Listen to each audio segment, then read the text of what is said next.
Hi everyone, welcome back. I'm Michael Sandler, your host on Inspire Nation. If you've ever struggled to get healthy, lose weight, or with chronic illness or inflammation, then do we have the healthiest diet on the planet show for you. Today I'll be talking with Dr. John McDougall, fearless pioneer, author of several nationally best-selling books, and author of one of my new favorite Diet for Life books out there, The Healthiest Diet on the Planet. And that's what we'll be talking about today, why the foods you love, pizza, pancakes, potatoes, and more, are the solution to preventing disease and looking and feeling at your best. That plus we'll talk about the protein myth, the calcium myth, why grains may be the ultimate paleo, miracle men and starchivores, natural Viagra, why the gladiators were barley men, and the irony of learning the greatest health secret in the world from the sugarcane fields. So, welcome to the show, Dr. McDougall. Are you ready to shine? Well, I can tell you're ready. You've done an awful lot of prep. That's probably the best, most thorough introduction I've ever had. Thank you. Thank you so much, and a mighty woohoo! Maybe we should go back in time. Maybe we should go all the way back. Let's go back in a time capsule. We'll go. Let's go back today to the 1960s. What was going on? I was in high school. Thank goodness, I am nearly 70 years old, but in 1965, I graduated from high school. But what was going on in the food world? I didn't know at that time. I didn't really start understanding what was going on in the food world until about 1976. Mm-hmm. But prior to that, there had been committee meetings by George McGovern, Democratic senator from South Dakota. He and a group of people in the 60s started studying nutrition problems in the United States. And initially, they were looking at malnutrition from undernutrition. In other words, people starving, particularly in the Southeast and of the United States. And as they got into their studies, what they found out is, yes, there was some starvation, undernutrition. Mm-hmm. But they also found out the bigger problem was overnutrition, leading to heart disease and cancer and diabetes. And so the dietary goals for the United States, which was published in early 1977, focused mostly on how the meat, dairy, and egg industry, their products, were killing Americans. And they made clear recommendations that we should cut down on our animal food intake. They called it saturated fat or high cholesterol foods. And that we should increase our intake of whole foods. Now, that was in early 1977. That was the Senate Select Committee on Nutrition. By the end of that was February of 1977. By the end of 1977, the meat, dairy, egg industry, their money, their lobbyists, had gotten involved with the Senate Select Committee and the dietary goals for the United States and had rewritten them with much less emphasis on reducing or eliminating the animal food intake and increasing the starch, grain, plant food intake. So, that's what happened in 77. I was in my last year of medical residency at that time, and reading the initial report, I was very encouraged that the country was going to head in a wonderful direction. But I was naive and wrong. So let's do this then. Before we jump into that, because your life has kind of evolved through the thick of things with this. So maybe we go back into the 60s again and talk about your diet growing up and what happened to you at 18.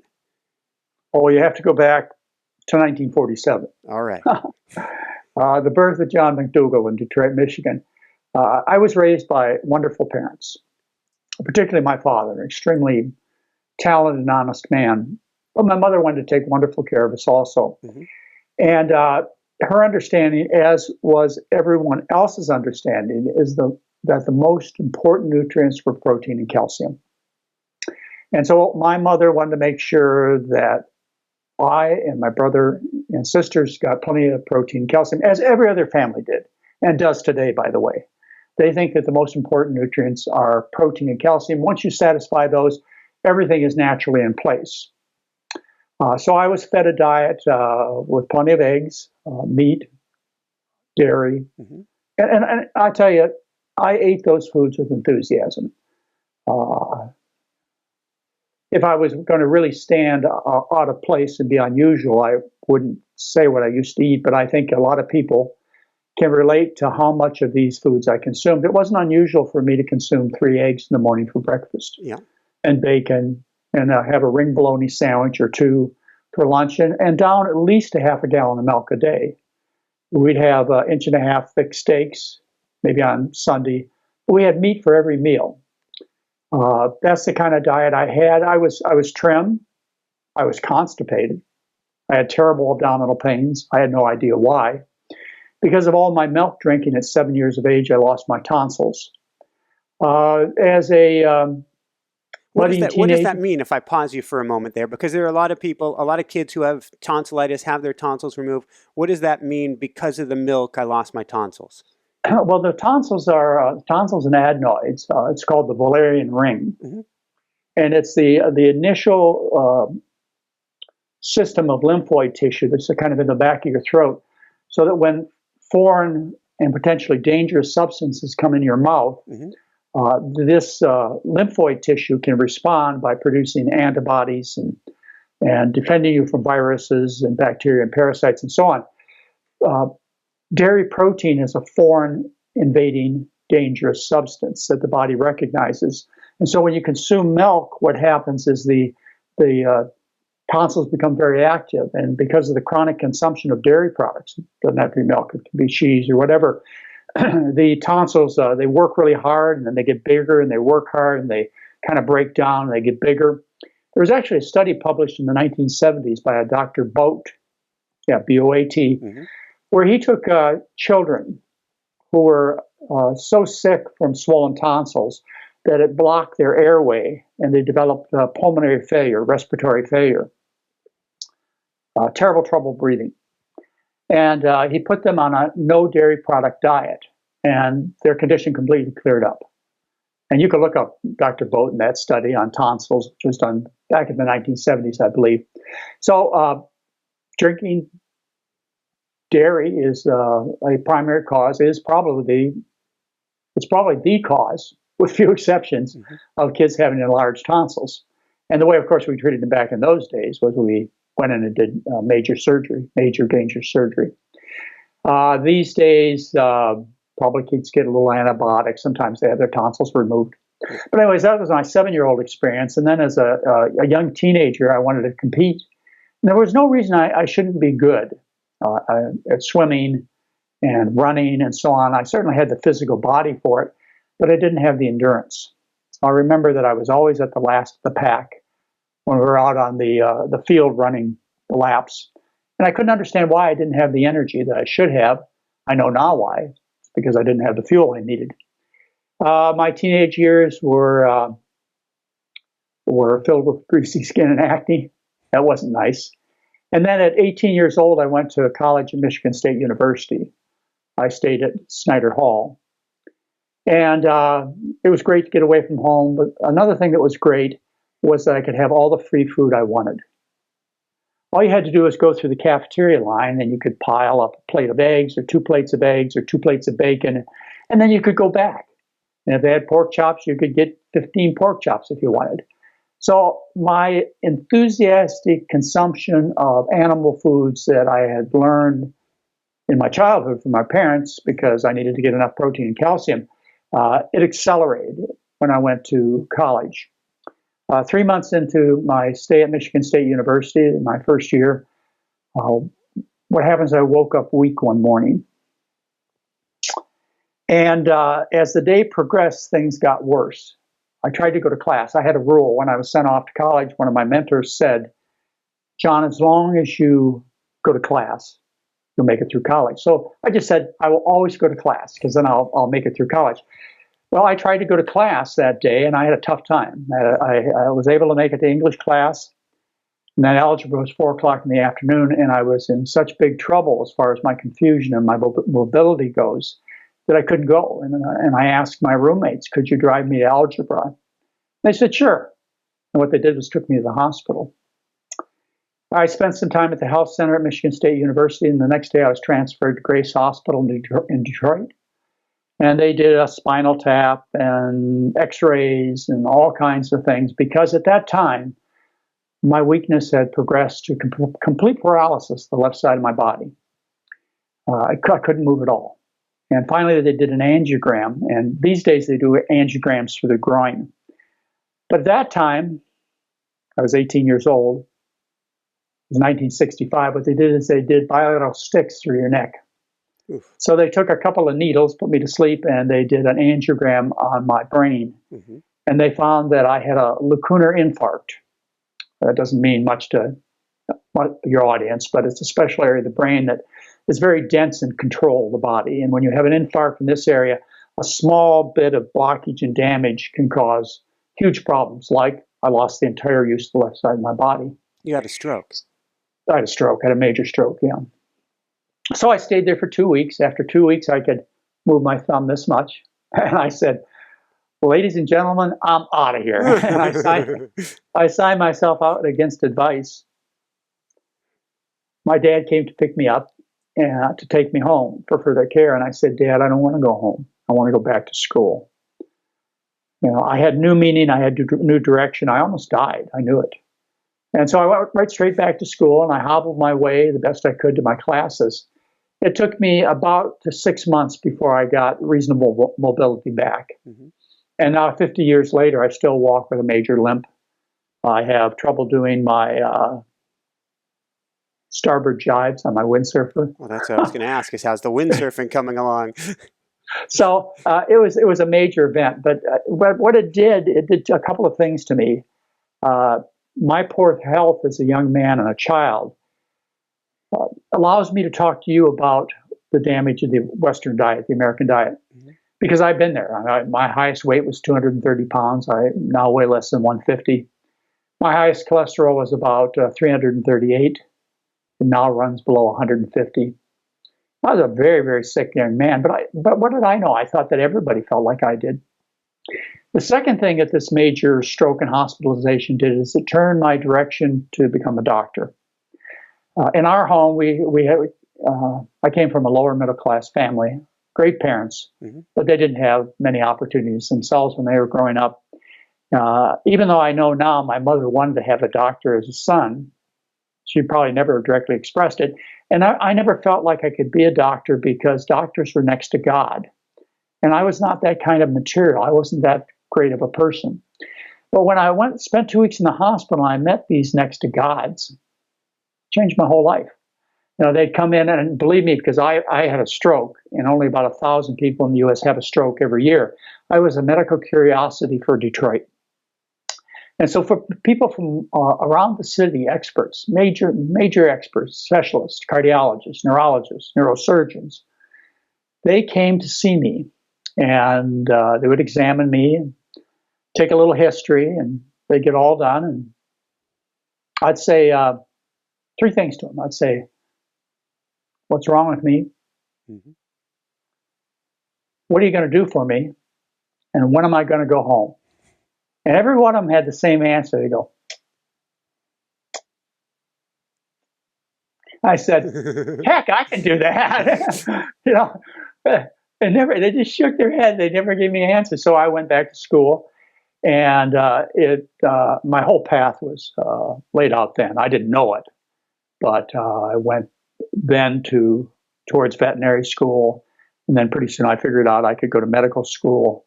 And it was all up from there. I've done very well in the last 50 years. It's interesting, your path. When you did postgraduate training in Honolulu, I'm guessing your weight had come down a little bit from the 230, but you sounded like, you didn't use the term in your book, but you sounded like walking, talking, irritable bowel syndrome. And then you're asking docs, what do they do? And so one doc just removes your appendix. Well, the story goes on. If you'd like to continue it, after 18, I went to college. At 22, my mother called me fat. Mm-hmm. At 24, I believe I met my lifelong partner, Mary. And I was about 190 pounds then, and that was in Michigan.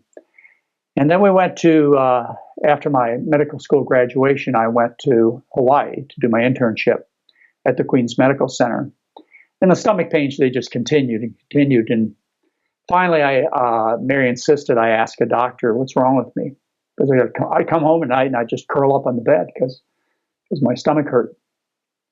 Unfortunately, I was on the surgical service, and I asked the surgeon what my problem was. You ask a And carpenter. by that afternoon, I was undergoing major exploratory surgery. Mm-hmm. They found a perfectly healthy appendix, but they took it out anyways. Sewed me up. Had no idea what was wrong with me. But they never asked me about the 3 hot dogs with hamburger relish that I had every night before I went to bed. You know, they had no idea about the connection between diet and disease, as they don't do today. I mean, doctors in general, and I'm going to speak in generalizations because there are certainly exceptions, but they're few. Doctors have no idea what the human being is supposed to eat. Well, anyway, that was when I was about 24 years old. And then I left Honolulu as an intern. I graduated. I got my medical license to practice in Hawaii. And I took a job as a sugar plantation doctor on the Big Island. And I spent 3 years there. I caught 100 babies. I would have to do brain surgery sometimes in the middle of the night. I had to do everything because I was basically the only doctor. There were 3 other general doctors with me, but I was basically the only doctor taking care of 5,000 people on the sugar plantation. And I learned 2 basic things during that experience that changed my whole life. One thing I learned is I was a terrible doctor because my patients didn't get well. I would give them, sometimes dozens of pills, and they never got well. And I figured, well, I must have missed something in my original training in medical school and during my internship. And then the second thing I learned was that people eat differently. I was taking care of first, second, third, and fourth generation Filipinos, Japanese, Chinese, and Koreans. Now, what I mean by first generation is that these are people who were raised in the Philippines, Japan, China, or Korea, and learned a diet of primarily rice and some vegetables and very little meat and no dairy. And they moved to the Big Island of Hawaii to work on the sugar plantation and start new lives. They married, they had children, which were the second generation. The second generation, they started eating richer foods. We had Texas Drive-In up the street, which was the home of the malasada. Yeah. And in 1974, the first McDonald's came to Hilo, Hawaii, and I was one of their first and best customers. But I noticed that my plantation patients, not only did they eat differently based on their generation, but their health changed dramatically as you went from the first, second, third, and fourth generation. They went from trim, healthy, hardworking people who lived into their 80s and 90s to by the time you got to the third generation, they were fat and sick and diabetic, and the same problems I'd learned when I trained in Michigan in medical school or trained as an intern in Honolulu. Well, anyway, after 3 years of learning that I was a terrible doctor, I did some wonderful things. I set bones, I sewed up lacerations. When it came to acute problems like infections, made me feel good to be a doctor and made the patients feel like they had a good doctor because I could make a difference. But when it came to chronic disease like obesity and arthritis and heart disease and high blood pressure and diabetes, these chronic conditions, just the name chronic really spells out the destiny. When it came to chronic disease, which was 80 to 90% of my business, I passed pills and I sent them off to surgeries. I saw no benefits. And that was contrary to my expectations because I was raised in a time when Ben Casey, Marcus Welby, and Dr. Kildare were the heroes on TV, and doctors could do anything. And I wasn't doing any miracles.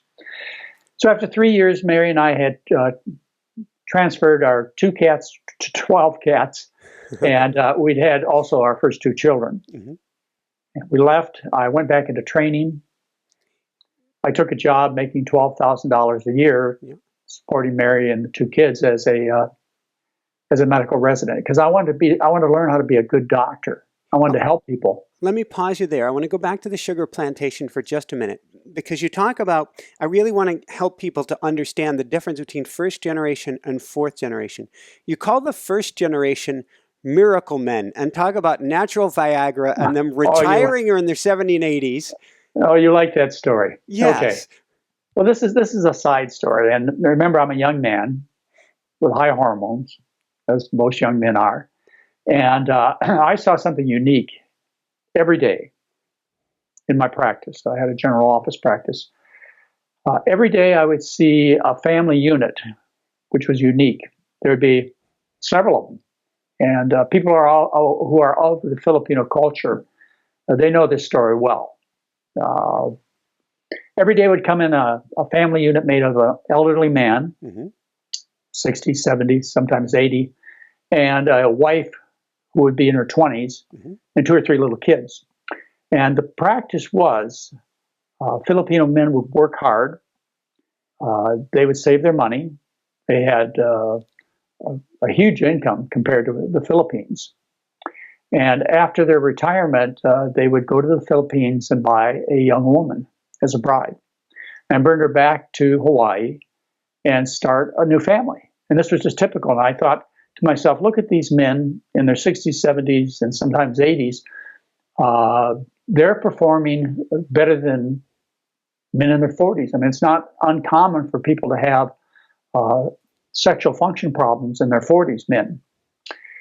Well, I was inspired. Of course, my first thought was the neighbor was helping out, but it wasn't that way. It was these men were these men were the fathers, and not only could they function in that capacity of reproducing children, but they were also optimistic. They knew that they were going to live long enough to see their children become adults, another 20 years.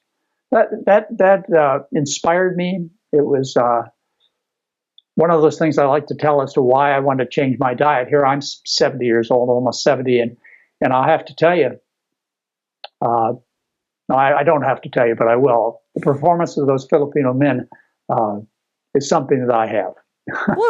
Yeah. And I hope to keep, and I'm sure Mary does too, for another 10 years.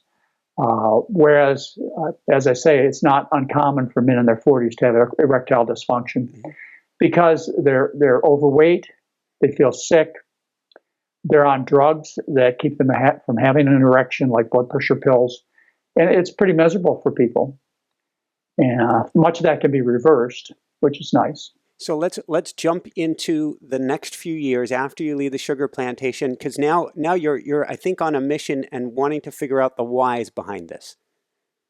Well, I went back into residency training to become a board certified internist, and even though I'd made these observations, my goal was still to learn how to be a good doctor. How could I use the pills right, or whatever other magic tricks there were in the medical business to help people get better. Because that's what doctors want to do. All of us do.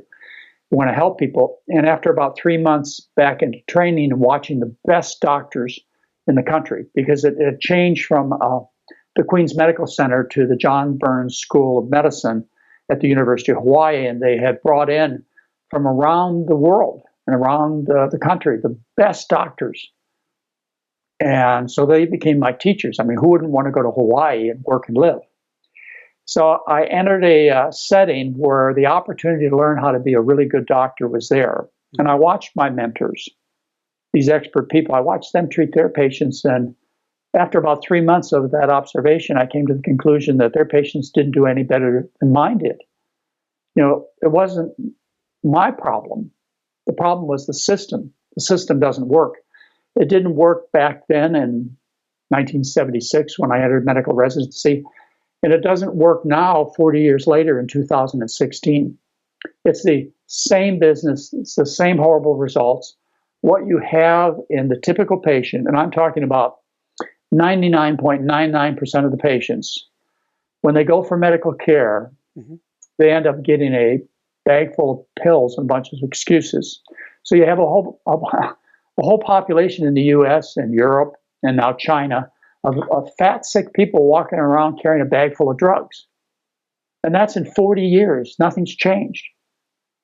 On rare occasions, again, I want you to note, I talk in generalizations.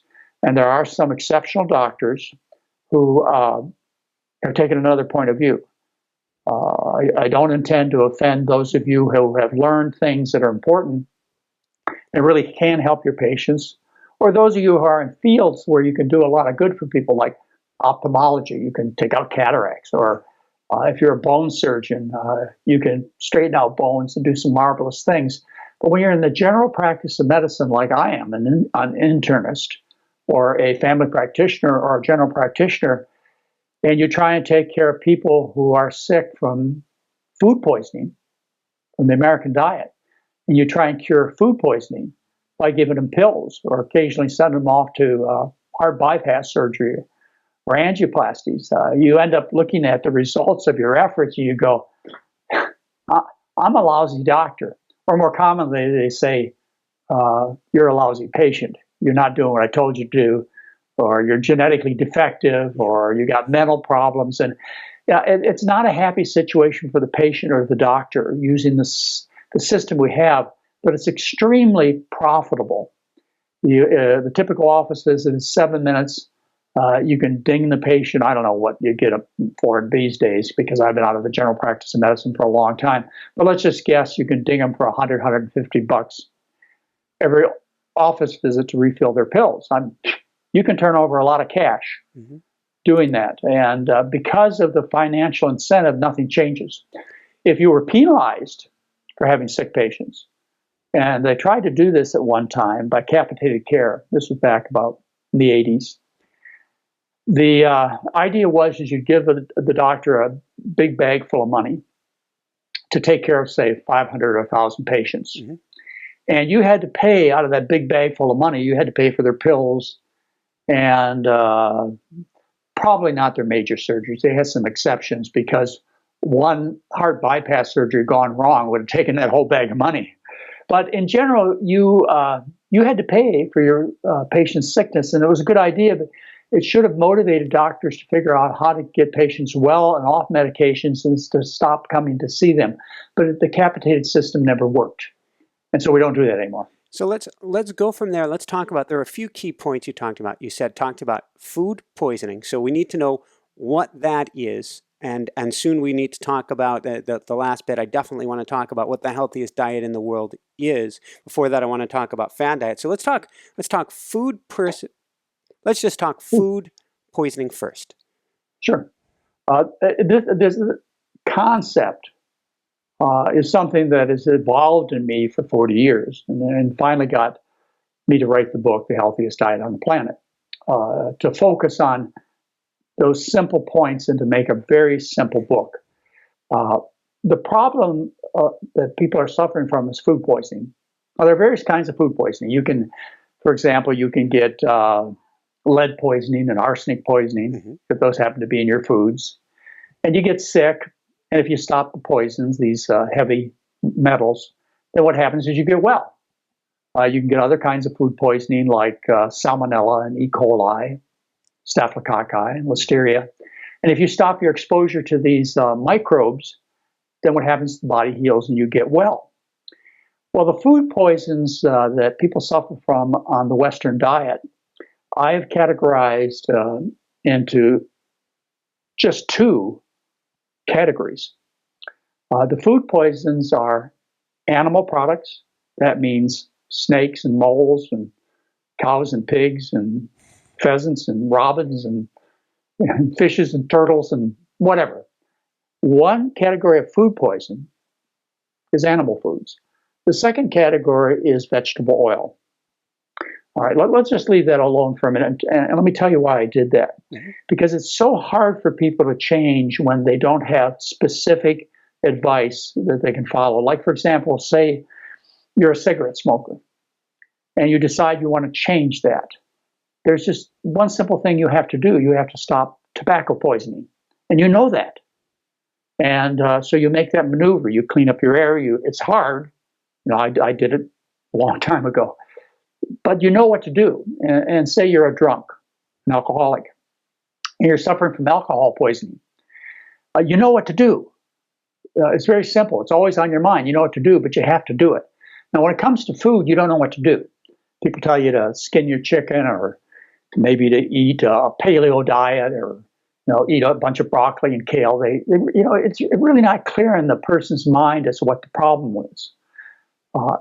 So what I did in my thinking and communication is I tried to make it like other food poisonings, where you can identify the poison and then you can take action. So the poisons, the way I could narrow it down so people could clearly understand it, one category of food poison is animal food. So they just say, okay, I don't eat any animals. And the other category is vegetable oils, like olive oil, corn oil, safflower oil. Okay, I don't eat any free oil. And then what they say is, I have nothing to eat. There's no food left because that's all they eat. Basically, that's all they eat. They may have a little salad on the side, which they may or may not eat. But the bulk of the food intake in our country comes from animal foods, primarily meat, poultry, dairy, fish, and eggs, and also vegetable oil.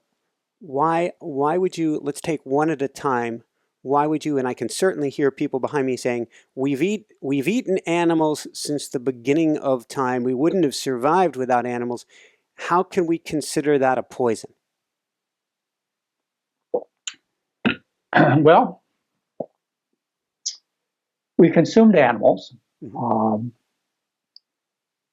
not much, except in isolated situations, like, for example, at the extremes of the environment, the Inuit Eskimo. Yeah. But the bulk of, let me put it this way, all large populations of civilized people throughout all verifiable human history have obtained the bulk of their calories from starch. Now, I'm not saying they were vegan. I don't know of any vegan populations where they ate no animal foods. But animal foods were kind of an opportunistic food. And I want to go into that in a little bit more detail. But first, I want to back up what I said, that all large populations have consumed the bulk of their calories from starch. Let's talk about some populations. Let's talk about the Aztecs and Mayans. 1,300 years these civilizations existed, and they were known as the people of the corn. They lived on corn. Or if you go to South America, in the Andes, their primary food intake was and still is potatoes. The Incas, for example, lived on potatoes except for when they went to battle. And because potatoes were so heavy to carry, they switched to quinoa. If you go to the Far East, and you can date this back thousands of years, what people typically think of as rice is their primary food intake. Up until 1980, 90% of the food intake for an Asian, Chinese, Cambodians, Thai, 90% of the food intake came from white rice. So every population you look at, even today, you look at the Middle East, where we have so much interest in Iraq, Iran, Syria, these people still live on about 70% of their diet is starch. And by the way, when you turn on the news tonight, take a good look at them. The people, they're trim, hardy, strong, healthy looking, and a bit scary if they happen to be our enemy. The Middle East has always been known as the breadbasket of the world. So all large successful populations have lived on starch-based diets. My estimate is that 99.99% of people who walk planet Earth have lived on starch-based diets. I was fascinated. You even talk about as an argument against the paleo argument, the paleo being that we've only adapted, or we've only had grains for the last 10,000 years, and so we haven't adapted for that. And you talk about in the book how they were finding grain-based diets or evidence of grains being ground up 30,000, maybe even 40,000 years ago. 105,000. In fact, you can go back to 2.5 million years ago and look at evidence from archaeologists showing that the humanoid back then was a plant eater. And it all makes sense. I mean, gorillas are plant eaters, and chimpanzees are plant eaters, and primates are plant eaters. We have teeth, we plant eaters, and so on. So the myth that we were hunter-gatherers with the emphasis on hunting is totally a myth. It's not backed by science. Although people who follow the paleo diet, some of them, probably most of them, still think that you need to eat 55% of your food as animals. That's what they teach. Now, there is a new paleo movement that understands the truth and the research that has been published over the last 20 years in the proceedings of the National Academy of Science and the Science Journal. And, they take the trouble to read the research that you and I are just talking about that I've cited in the book, showing clearly that these people subsided on plants, starch. I want to just take a side note here, and maybe you'll send me someplace else.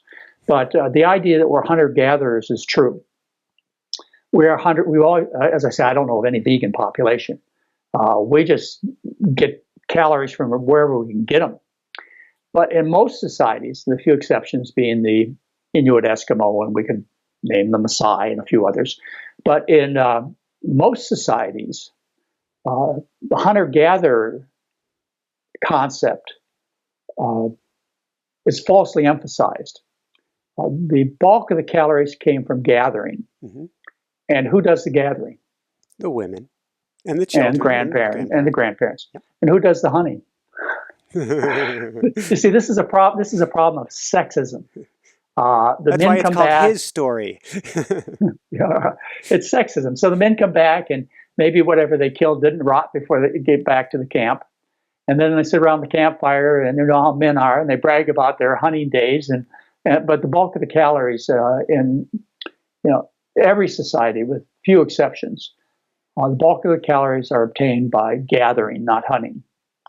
So it's misinformation that's spread as sexism has been a factor in human culture probably for all of its existence. So let's bring us back then to animal products specifically and what they're doing to our body, and then I want to dive into dairy and IGF-1.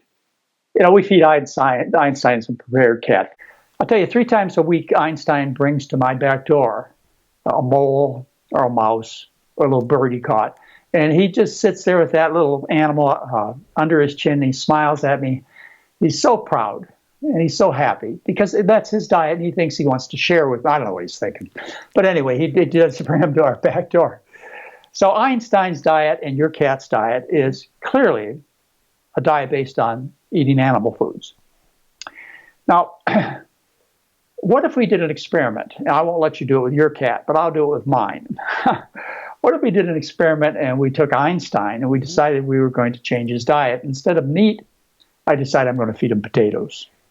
So what I do is I start out with baked potatoes and I throw them on the floor next to Einstein, and Einstein looks at them and bats them around a little bit and walks away. And he's starving. And I throw more potatoes down. He's starving. And he's not going to eat the potatoes. So in the name of science, what I decided to do is mash those potatoes up and make mashed potatoes. Mm-hmm. And now I'm going to take a nasogastric tube and stick it down his throat and pump potatoes into his stomach 3-4 times a day. And I'm going to do that for a couple of weeks. And what poor Einstein. Yeah, what do you think Einstein's going to look like in 2 weeks? So Einstein's dying here. We got to help Einstein out. So I'm a doctor. And I know nothing about food. But I do know I do know some things that I was taught to do to help sick people. Mm-hmm. One thing I was taught to do was to exercise them. So the first maneuver to get Einstein well is I'm going to take the old dog leash. Yep. And I'm going to strap it around his neck, and I'm going to walk him around the block, 2 or 3 times a day. What do you think will happen to Einstein? And then the other thing we're taught to do for our patients is to give them psychological support and comfort. So every day I'm going to reach down, scratch Einstein's ears and his coat and brush him a little bit. What do you think is going to happen to Einstein? You see, Einstein's going to die. He's going to continue to be sick and die unless I put him back on his diet. It's the same thing with a human being. We have a specific diet. And all of your listeners, if you don't believe what I have to say and what I've written in my various books, you still have an obligation to find out what the human diet is. For yourself, for your spouse, for your parents, for your children. You need to know what a human being is supposed to eat. There is a diet for people. Now, what I believe, the diet for people is starch-based. I gave you some evidence, and that evidence is that's what everybody's eating, which is pretty good evidence. There's also an awful lot of scientific research that supports that. We can talk about the gladiators. We can talk about the winners of the last Honolulu and Boston marathons and all long-distance events. So they're from Kenya or Ethiopia, and they live on a diet that's 80% starch, mostly corn. And you can delve into the scientific research, the laboratory studies that have been done on people and primates and so on, and you'll come to that conclusion that we are starch eaters. We're starchivores. We're starchitarians. Now, we are also survivors. The human being is the ultimate survival machine. It can live on 2 packs of cigarettes a day. Mm-hmm. a half a bottle of whiskey and grease and hot dogs. I've tested it. So Really, it does. And people out there, because see, if you smoked a cigarette and your lung function stopped after the first cigarette, nobody would smoke. Mm-hmm. If you drank a bottle of gin and you died after the first glass, nobody would drink. But because the body's tough and these poisons are slow acting, we overlook what's happening. And it's the same thing with the food. You can live on the new American Great Burger. Maybe not the exact name, but I kind of chuckled when it came out. It's a hamburger with hot dogs and a beef patty and bacon and cheese and everything I used to eat in one bun. I mean, wow. You can live on it. You can survive. I think Carl's Jr. has put that out, but I could be wrong. So because the death from food poisoning is slow, like alcohol and tobacco poisoning, cocaine and heroin poisoning is slow, people are slow to come to the conclusion that they're dying. Anyway, to get back to what I challenge you with is that you should seek out what the human diet really is. What the title of the book, I think, says it, the healthiest diet on the planet. You're obliged to know that. That should be taught to kindergartners. That should be taught to dietitians. That should be taught to doctors. Just like a veterinarian knows that a cat eats meat and a parrot eats fruits and vegetables and nuts, and every animal has a diet that's most perfect for that animal. And people who love their dogs, say for example, they take every effort to properly nourish their dog. They don't ask, Fido, do you want to eat this today or not? I want you alive and healthy and active. So I figured out what a dog's diet is. Dogs are omnivores. And so you put together a healthy omnivore diet for your dog. My challenge to you is find out what the healthiest diet is for your children, your wife and your husband, your parents, because it is there. There is such a diet. And that has been something I've known for over 40 years. I learned it on the plantation because my healthiest patients, remember, were the first generation. So the Filipinos, Chinese, and Japanese who lived mostly on starch. Let's talk about a few specifics, and then we'll start to wrap things up. My wife and I have been on this diet for, I've been vegan or vegetarian almost my whole life, but there have been some times where I've gone back off of that. And we have been, we went fat-free for a good 6 or 8 months last year, and I found in particular, my skin was really getting dry and I starting to look like a raisin.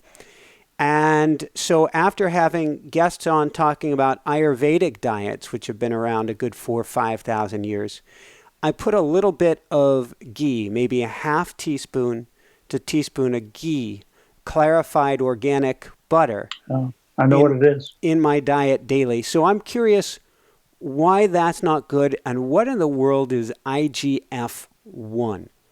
Okay. Well, they're two totally separate topics, so if I don't get to them. Ghee is clarified butter, as you say. It's very popular in India. Where I first ran into ghee was a study published by a guy named Sain in the Lancet back in the 1980s, where he took wealthy people from the continent of India who had type 2 diabetes, and he stopped all the ghee. If I remember the statistics right, and I'm pretty close, is within a matter of 3 weeks, half of them were cured of type 2 diabetes. And over the next few months, about 80% of them were cured of type 2 diabetes by removing that concentrated source of fat. Mm-hmm. Now, that's a lot of ghee. I mean, they had a lot of ghee.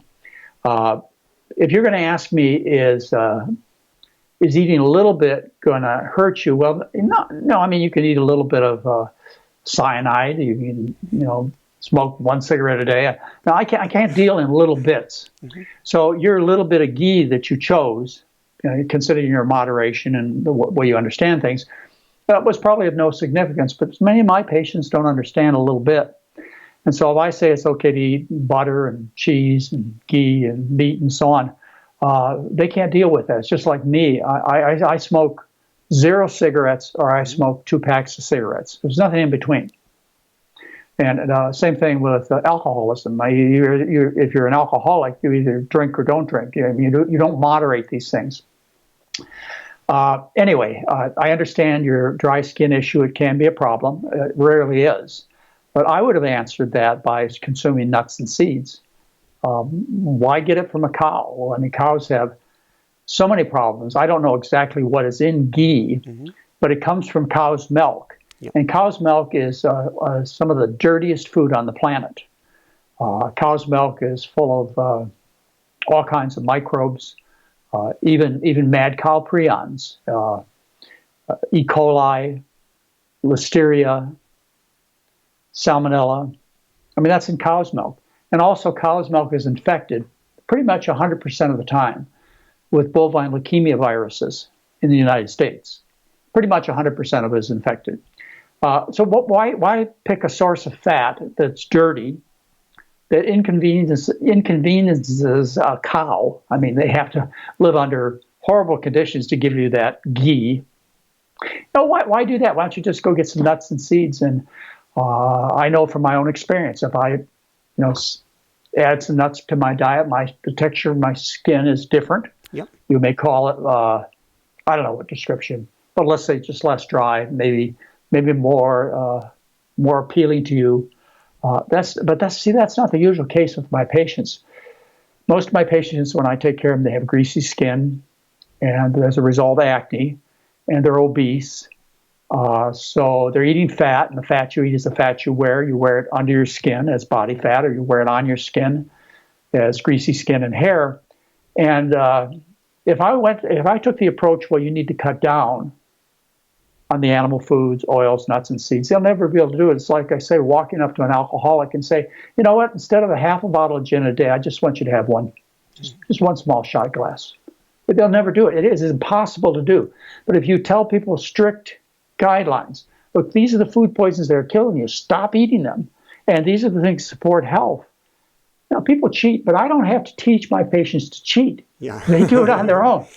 So that's an answer to your ghee thing. I think you could have made a better choice. So, thank you. From there, let's talk real briefly about, there's a lot of talk about your omega fatty acids, and I need fish oil, or I need that oil, and how important that is. What have you learned about that? Well, it is, it's just a business. It's just a business. Every industry, whether it be an auto industry or a light bulb industry, or whatever industry it is, they have to find out something unique about their product. It's called unique positioning. And then what you do is you advertise to your customers this unique quality of your product. For example, a unique nutrient that is advertised by an industry is protein. And those industries are meat, dairy, and egg industries. However, there's never been a case of protein deficiency ever described in the world literature. There's no such thing. And the other industry that advertises... I'll pause you and we can say that again, because this one has struck me for years, and I did my own internet research, and I certainly couldn't find anything, that there is no such thing as protein deficiency. Right, but because meat, dairy, and eggs have a lot of protein as a unique quality, my parents were taught that protein was the most essential ingredient, but there's no such thing as protein deficiency. And the other unique ingredient that people are so familiar with is calcium. And of course, you say calcium, they think milk. Well, there's never been a case of calcium deficiency ever described on a natural diet. It doesn't exist. But this is business. So what they do is they advertise a unique quality of their product, and they don't tell you about the constipation and the heart attacks and the colon cancer. I mean, that's not part of the business plan. You don't do those things. When it comes to omega-3s, whenever I say omega-3, people think fish. But no fish has ever made an omega-3 fat. No animal ever has either. Animals cannot desaturate at the carbon-3 position. Only plants can do that. If a fish has omega-3s, it's because it ate algae or seaweed and concentrated those omega-3 fats in its body fat. And so you get a concentrated amount of omega-3 by eating fish. But you might as well get the original source of omega-3 fats. You might as well just eat plants.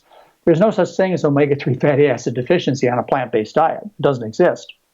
So, that's why you hear these things. And people take fish oils and flaxseed oils and so on. And these oils are at best medicines and at worst serious toxins. Mm-hmm. The first thing that I want you all to remember is the fat you eat is the fat you wear.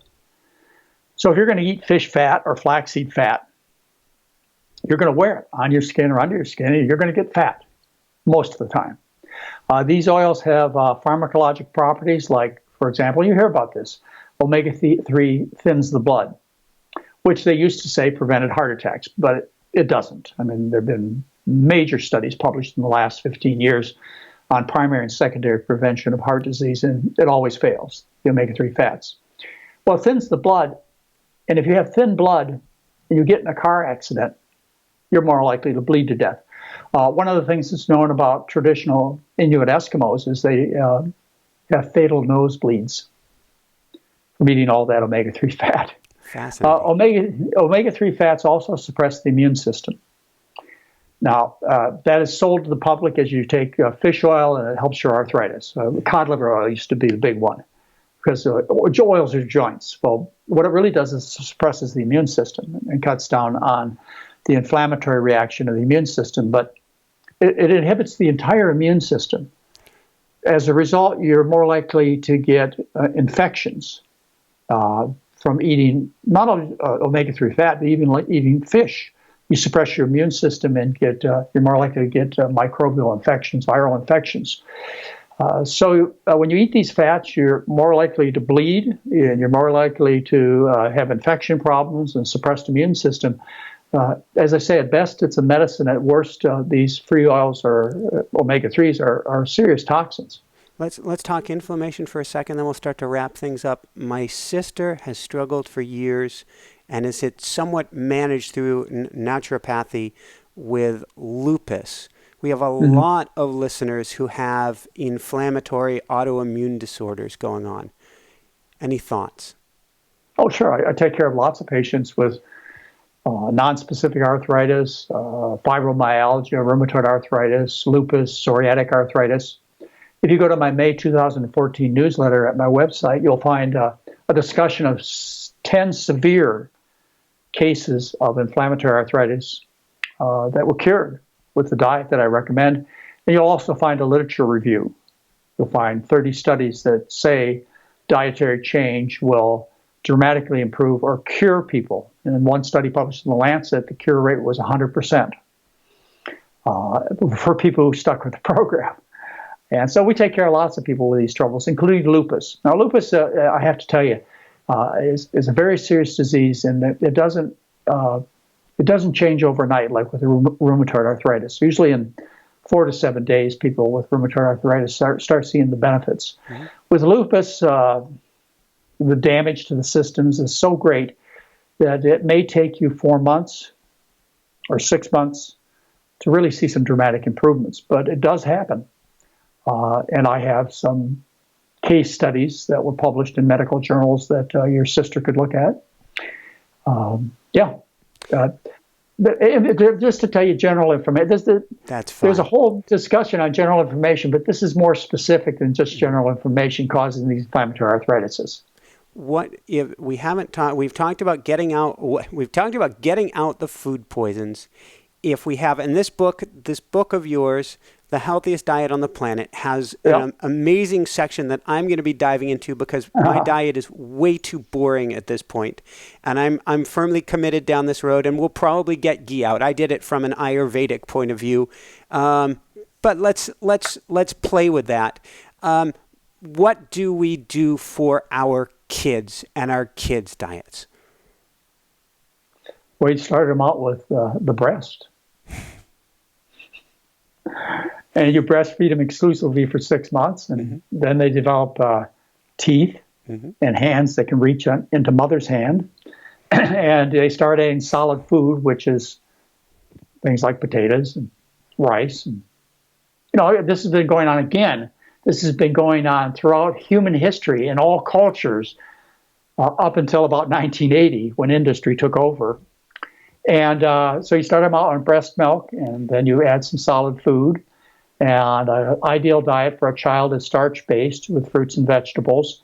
with children, because they're so active, I'm a little bit more liberal in terms of higher fat plant foods. You may want to feed them peanut butter and jelly sandwiches, or I wish I had my. I told you I have two of my grandchildren staying with me right now. I have a little 4-year-old girl, and unfortunately she's out right now. But if I brought her in and showed her to you, she's been raised exclusively on the type of diet I'm talking about. Last night, we're running a clinic right now with 120 people in this clinic, and last night she and her brother, who's 1.5 years old, they came to dinner, and it was bean burrito night. And it was even shocking to Mary and I.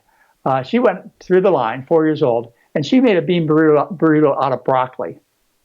Cool. And we sat and watched her. Yeah, I know, but that's not really what the way we wanted her to eat. But she just had so much fun with her broccoli bean burrito. We want her to have what she gets mostly, of course, is starch, like beans and potatoes and rice. Her parents take, of course, very, very good care of their children. Both my son and daughter-in-law are physicians. And in fact, they're working right now taking care of those 120 people. That's why the grandkids are with us. But anyway, that's what you raise the kids on. And there's a starch-based diet with fruits and vegetables. They can have a few extra calories in the form of nuts and seeds and avocados and dried fruits and so on. They'll grow to excellent size as long as you give them lots of calories. Again, if I demonstrate that 4-year-old to you, you go, wow, that's a big girl. But if you saw my children who have been raised this way, they're in their 30s and 40s now. But you'd say, those are not only very tall. My son is an inch taller than I am, one is, and the other's 2 inches taller than I am. And my daughter is about an inch taller than Mary. She's 5'6". So, as long as you give them enough good food, they're going to grow as far as heights go very well. But they're not going to be fat. Realize that 33% of children in our schools now are overweight, 17% are obese. When I was going through grade school, if you had one fat kid in class, that child stood out. Now it's almost the norm. Do you give them B12 supplement? We should, I suppose, but they're pretty filthy in their habits. They get plenty of bacteria. I don't want to get too gross, but our 1.5-year-old has lots of B12 all over the place. Mary and I do take B12 supplements. We do. We do recommend it for people. But I really have no concern for the kids. They're not all that hygienic. Very cool. What's your favorite dessert now? Well, I can only talk about it at the clinic because we don't eat desserts. But we served chocolate pudding 2 nights ago when we started the program. We have 120 people from a big company in the U.S. They're sending their employees to us. And last night we had apple crisp. And one night this week we'll have brownies. But they're all made of very healthy ingredients. No animals, no oils. Okay, I've got to stop you. Because I've been on this mission. And my wife says it's impossible to make a healthy brownie. Because brownie is what I'm craving the most. Please help me here. You should have no trouble. I don't know whether it's in this new book, but if you just... I don't believe it is because I immediately went to the desserts. Okay. Well, we have a McDougall Mobile cookbook app that has 1,000 recipes. I'm sure it's there. It may be in the Starch Solution book, or if you just go to our search engine and put in brownie, likely it's on the website for free. The brownies are made with sugar and chocolate. They have no dairy. They have flour. They're a dessert. They have no dairy. They have no oil in them. People love them. They realize they're a dessert. They know that chocolate pudding is a dessert. But I for these people who are trying to get their health back, there's no reason to punish them. You could, as far as getting the best and fastest improvements, you could feed them only sweet potatoes and broccoli. But how long are they going to stay with that? And I want to go back to, if we have a moment, to what you said is you have a boring diet. Well, I have a boring diet, but I love my boring diet. Mary and I eat the same things every day. We have oatmeal every day for breakfast with some blueberries on it. Every day. And this has been going on for 2 or 3 years. We were on a hash brown potato kick one time, I'm sure, in the past. And then for lunch, we usually have leftovers. And we're talking about when we're not running a program. Now, when we're running a program, we have like about 400 different dishes during the 8 or 10 days. But that's not the way Mary and I eat.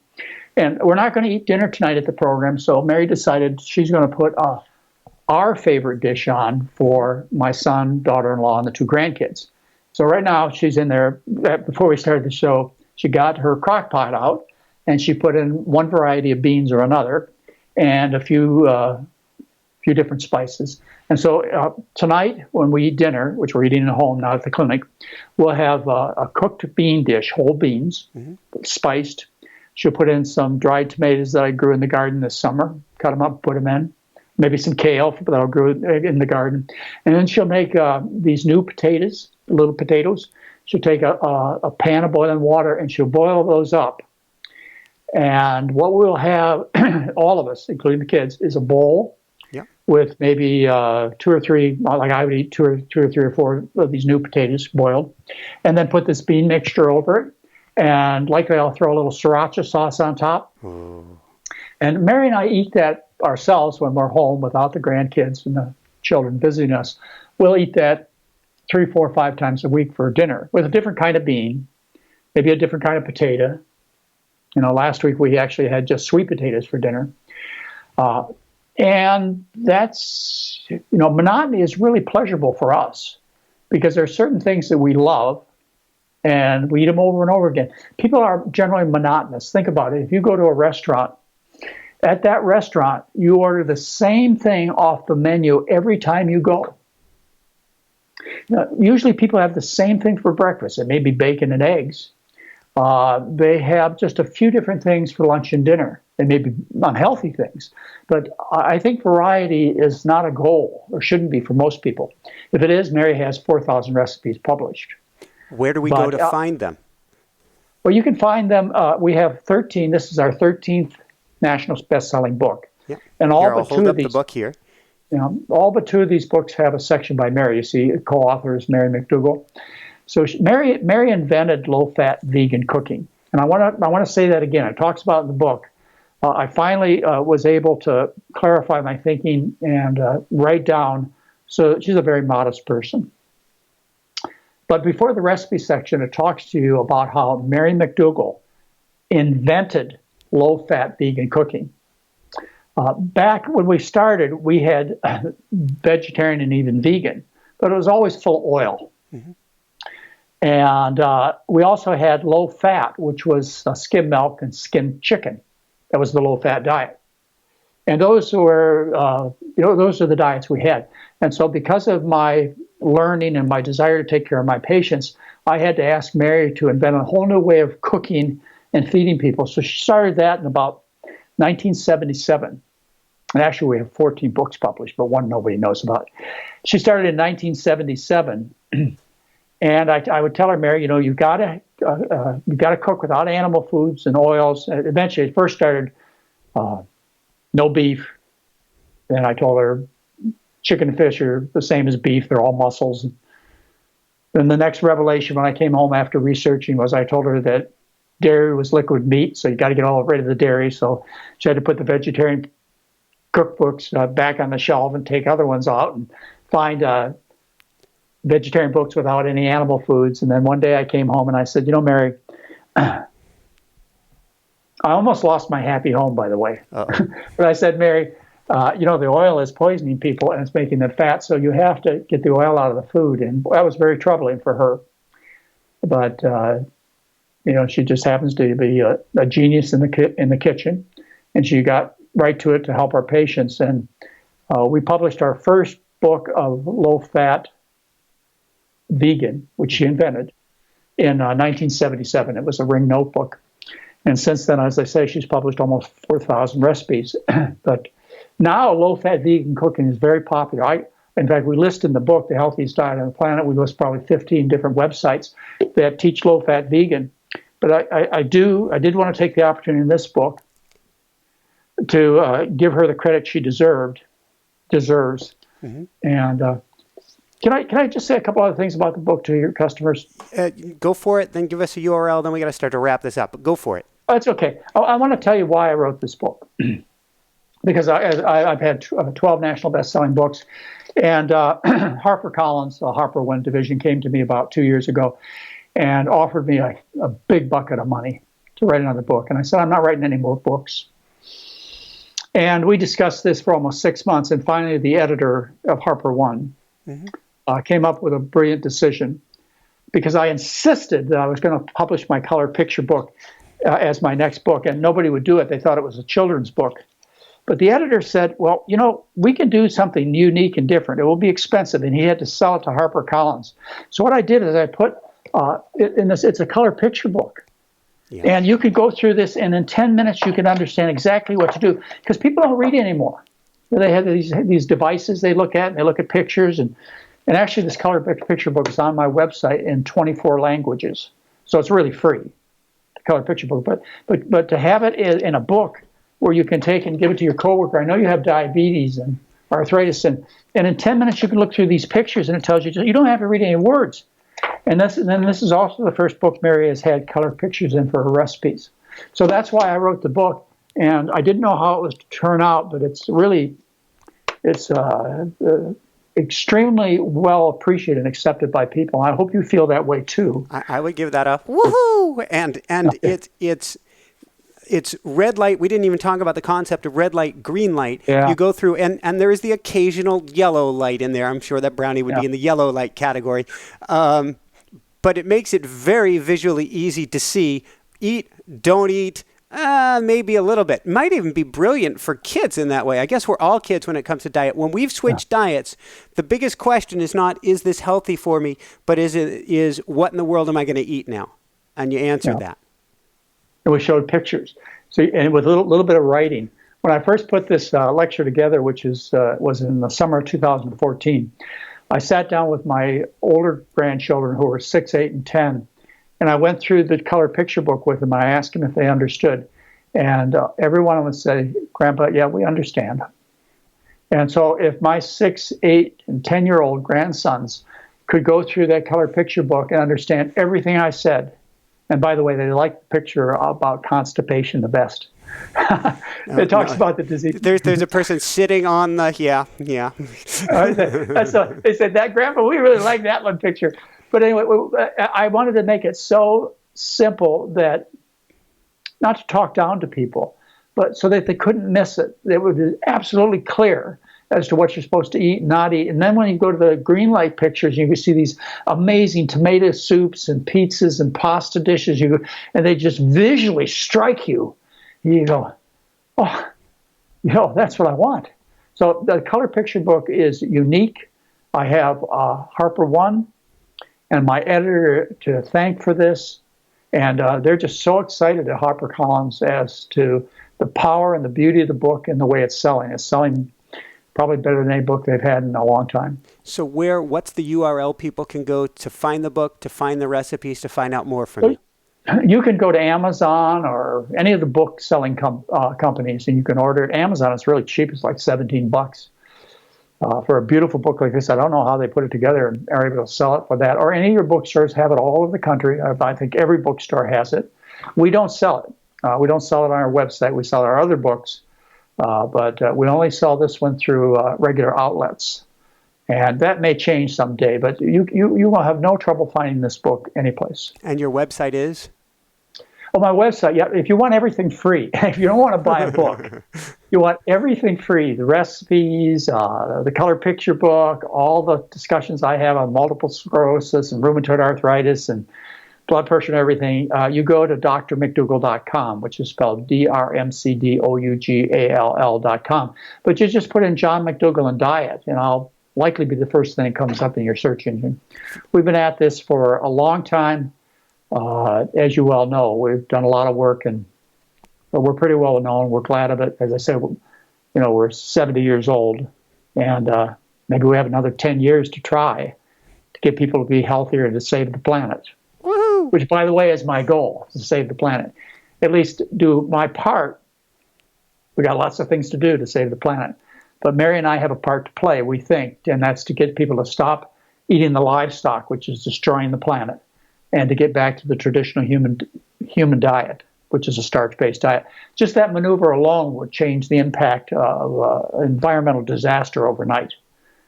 As you well know, half the greenhouse gases come from the livestock, and livestock are a major source of destruction of every ecosystem we have: rivers, oceans, everything. And we got to stop. We got to make this change. Now, I'll just end with one thing. I've taken care of 6,000 people in a live-in situation. I've probably taken care of 10,000 patients personally in the last 40 years. And it's fun for me. I love to take care of patients, but I've cured enough type 2 diabetes or lupus or rheumatoid arthritis or constipation. And I have other doctors who work for me now. But every day I get out of bed and I go to work and I do shows like yours and run clinics. And I do it for one thing, and I have 7 grandchildren. One of them, the little 4-year-old I wanted to show you, but it's, I don't know, going to be here in time. They don't have a future. They have no future because of, and everybody everybody knows, even those who deny, that things are bleak. And I want my children to have and my grandchildren to have a future. And to get that, we need to start fixing things. And the one thing we can fix right now is we can fix the food. If Prime Minister Modi of India and Mr. Putin of Russia and Mr. Obama of the US, if they stood up this afternoon and they said, hey, we know what the problem is with sickness and a major problem of environmental destruction, and we want, and everybody has to get on this stage, we want to change the diet to a starch-based diet. We'd change everything overnight, and then we'd have time for everybody to get a Tesla and everybody to get solar panels on their house, and we could save this place. But the card that must be played right now is the food card, and that's really all I think about. Is that how am I going to get people to understand that we have to do this right now? Not for me. I mean, Mary and I have had a great life, but for our kids and grandkids, and for your maybe potential kids and grandkids, they don't stand a chance unless we do some really, really, really important things. And it must include this food change, or you can give everybody in the world a Tesla, and you can put solar panels on every roof, and still game is over. I couldn't agree more, John. I could not agree more. So thank you so much for being on the show. Thank you for all the work that you're doing. For everyone out there, this is Michael Sandler saying, be well, have fun, get the healthiest diet on the planet, and get healthier and help get the planet healthier through your food. And shine bright. Woohoo! Thanks so much for watching. If you enjoyed it, be sure to like below. Also, leave your comments. Have some real fun with it. Subscribe to our channel where you're going to get more great videos, more interviews coming up. And check out our website, inspirenationshow.com. That's where you'll find tips, blogs, information, videos you won't find anywhere else, and useful and helpful resources to really help you kickstart your life and to shine bright. Thanks so much again. Thank you for your support. Like, comment, subscribe. See the website. Thanks so much and have fun. Of course, shine bright. Woohoo!